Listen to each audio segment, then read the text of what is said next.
देखिए, गणना एकमात्र भारत सरकार का जो सेंसस एक्ट में होगा और जो एंट्री 69 में यूनियन लिस्ट में है, उसी के तहत जो गणना होगी वही कानूनी रूप से मान्य होगी। ये गणना कुछ अपना उस सर्वे और किसी काम के लिए यूज करना चाहेंगे तो करेंगे, इसका बहुत ज़्यादा वैधानिक महत्व नहीं होगा। ये ना हो जाए कि आपने क्या किया, इसमें तो खूब सारी त्रुटियां हैं, दोबारा करिए। रद्द करने के लिए कर सकता है या वैधानिक इंपॉर्टेंस की बात तो अभी भी मैं बता रहा हूँ कि इसका वैधानिक महत्व नहीं के बराबर। नमस्कार, हमारा नाम है समरीन और आपने देखना शुरू कर दिया है लाइव सिटीज। 2 अक्टूबर यानी कि महात्मा गांधी के जयंती के दिन बिहार सरकार ने जातीय गणना की रिपोर्ट को सार्वजनिक कर दिया था। आपको मालूम है कि जैसे ही जातीय गणना की रिपोर्ट सार्वजनिक हुई वैसे ही इसको लेकर खूब हंगामा भी होने लगा। आपको मालूम है कि बीजेपी ने बड़ा आरोप लगा दिया है, साफ साफ कह दिया है कि हड़बड़ी में गड़बड़ी हो गई है और अब ये पूरा मामला सुप्रीम कोर्ट भी पहुंच चुका है। तो अब आगे क्या कुछ होगा, इसी मौजू पर आज हम चर्चा करेंगे और इस मौजू पर चर्चा करने के लिए हमारे साथ पटना हाई कोर्ट के जाने माने एडवोकेट देव प्रकाश जी हैं। सबसे पहले बहुत शुक्रिया बात करने के लिए। धन्यवाद जी। जैसा कि मैंने शुरू में ही बताया कि अब ये जो पूरा मामला है सुप्रीम कोर्ट पहुंच गया है, क्या कुछ हो सकता है वकील साहब? देखिए, जनगणना तो प्रकाशित हो गई। जी। उसमें से 26 कॉलम थे जिसमें एक तो निकल गया, बाकी भी धीरे धीरे प्रकाशित जब साइट पर हो गई और साइट पर जब हो गई तो आजकल साइट पर जब होता है तो वहीं केवल नहीं रहता है, वहाँ से करोड़ों जगह पर निकल चुका होगा। ठीक है। अब उसको बांधना मुश्किल है, अब वो निकल चुका। सुप्रीम कोर्ट में 3-4 डेट पड़ा और लोग प्रेयर करते रहे और वेहीमेंट प्रेयर किए कि इसको स्टे दिया जाए, उनको प्रकाशित न करने दिया जाए, जहाँ पर गणना है वहीं रोक दिया जाए। चूँकि ऑनरेबल पटना हाई कोर्ट ने डिसमिस कर दिया था पिटीशन को, कहा कि नहीं, ये सर्वे है, ये गणना नहीं है, सेंसस होता तो हम रोक दिए। सेंसस का पावर भारत सरकार के पास में है, लेकिन ये सर्वे है। और वो उन्होंने एक वर्ड भी ऑनरेबल पटना हाई कोर्ट ने यूज किया था कि डेवलपमेंट विथ जस्टिस, न्याय के साथ विकास के लिए इसको किया जा रहा है जातीय गणना को। तो जातीय गणना था और बहुत आर्थिक स्थिति भी थी, बहुत सारी चीज़ें थी। अब जिस गति से हुई, जिस तरह से हुई, कई एक लोगों ने हम लोगों से भी कहा कि हमारे घर पर तो कोई आया ही नहीं, कोई आया ही नहीं। तो जब कोई आया ही नहीं, किसी के यहाँ गया ही नहीं, तो कहीं सेटेलाइट से कहीं गणना उन्ना हो गई होगी, हमको लगता है। दूसरी बात यह है कि बहुत जगह पर ऐसे हमारे घर पर आया था आदमी, हमारे घर पर आदमी आया था, हम लोगों ने बताया भी था उसको, लेकिन हमसे बहुत लोगों ने कहा कि हमारे पास नहीं आया था आदमी। और जिस गति से हुई है, जिस गति से हुआ है उसमें ये लग रहा है कि परफेक्शन कम है। अच्छा, जो डाटा लगभग पहले से ही उपलब्ध था, मोटा मोटी वही डाटा लगता है, रिप्लेसमेंट उठा के डाल दिया गया, वैसा ही लगता है। अब वो सही है, गलत है, किसकी जाति की कितनी संख्या है, आज के ज़माने में और कल जो डेवलपमेंट का ज़माना आ रहा है, बहुत मटेरियल नहीं रखेगा। ये केवल पॉलिटिकल प्लांक रह गया है। अब पॉलिटिकल प्लांक में लोग अपने यूज करेंगे कि आपका गणना करके आपका हमने भला कर दिया, अब आपके लिए हम फलाना काम करने जा रहे हैं।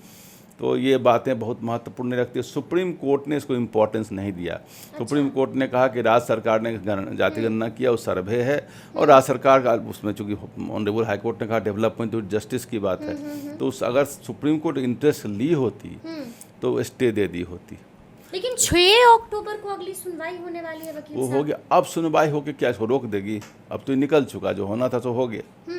अब जब किसी का संबंध, अवैध संबंध था, उससे बच्चा भी पैदा लिया, बच्चा का नामकरण हो गया, बच्चा के स्कूल में नाम लिखा गया, अब क्या करेंगे उसमें आप?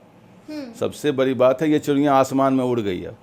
अब चिड़िया आसमान, तो अब ये केस इनफ्रुक्चुअस हो जाएगा वर्चुअली। अच्छा। अब बहुत करेगा तो उसमें कुछ कमेंट दे करके, कुछ प्रेजुडिस दे करके क्लोज करेंगे।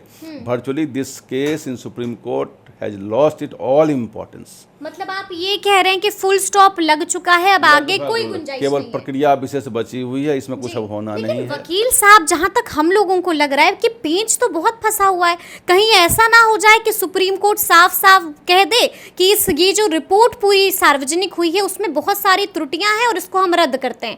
कहीं ऐसा ना हो जाए कि सुप्रीम कोर्ट दोबारा कह दे कि आपको दोबारा से जातीय गणना करवानी पड़ेगी क्योंकि उसमें बहुत सारी त्रुटियां हैं।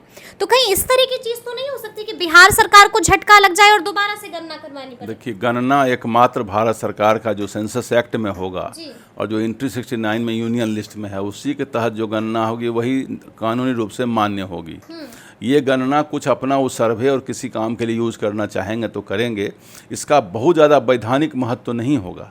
तो कहीं दोबारा करने की बात ना हो जाए, कहीं ये ना हो जाए कि आपने क्या किया, इसमें तो खूब सारी त्रुटियां हैं, दोबारा करिए, दोबारा नहीं या रद्द करिए। दोबारा रद्द करिए कह सकता है, रद्द करने के लिए कह सकता है, या वैधानिक इंपॉर्टेंस की बात तो अभी भी मैं बता रहा हूँ कि इसका वैधानिक महत्व नहीं के बराबर है। नहीं के बराबर। हाँ, वैधानिक इस मत का कोई वैधानिक महत्व नहीं है, चूंकि राज्य के पास शक्ति ही नहीं है। जब शक्ति नहीं है तो सर्वे कराएं। इन्होंने कहा हमने सर्वे तो आप लोग भी टीआरपी करते रहते हैं, किसका कितना % चल रहा है इलेक्शन से पहले, उसका क्या महत्व है। लेकिन रद्द हो सकता है, रद्द होने की चांस नहीं है इसमें, क्योंकि ऑनरेबल हाई कोर्ट ने कहा this is survey, this is not census, and सर्वे का पावर इनको है।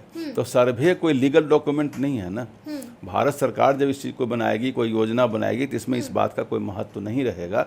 लेकिन पॉलिटिकली सबको खाना उना पच रहा है लोगों को, हर चौक चौराहे पर लोग इसके बारे में बात कर रहे हैं। तो जिनको की अपच की शिकायत है, खाना ढंग से पच रहा है उनको अभी। सबको, जितने लोगों की जाति की संख्या, कोई कह रहा है मेरी संख्या कम है, कोई मेरी संख्या ज़्यादा तो है, गिना ही नहीं गया, बहुत ढंग की बातें चल रही हैं। उन बातों का लिस्ट इंपॉर्टेंस है, कोई इंपॉर्टेंस नहीं। सरकार ने अपने पोर्टल पर डाल दिया, सरकार ने कुछ एक्सरसाइज किया, सही किया, गलत किया।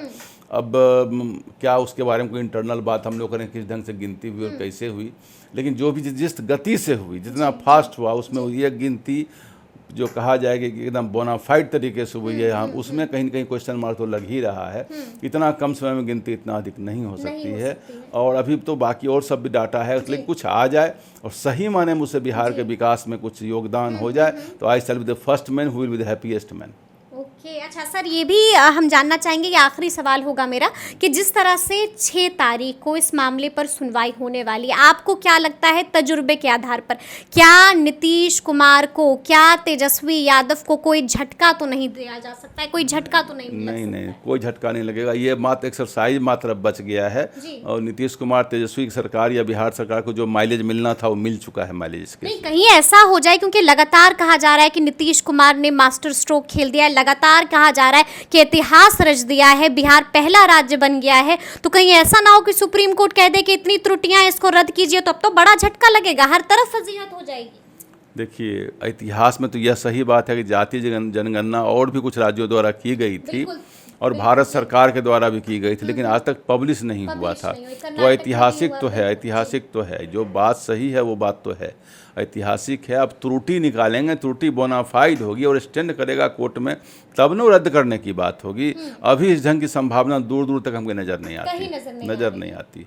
चलिए, तो सुना आपने क्या कुछ बता रहे हैं वकील साहब, तो अब देखना होगा कि क्या कुछ होगा सुप्रीम कोर्ट में, क्योंकि 6 तारीख को इस मामले को लेकर अगली सुनवाई होने वाली है। तो अब देखना होगा कि आगे क्या कुछ होता है, लेकिन इस तरह के तमाम अपडेट्स के लिए ऐसे ही हमारे साथ बने रहिएगा और देखते रहिएगा लाइव सिटीज़। बहुत शुक्रिया।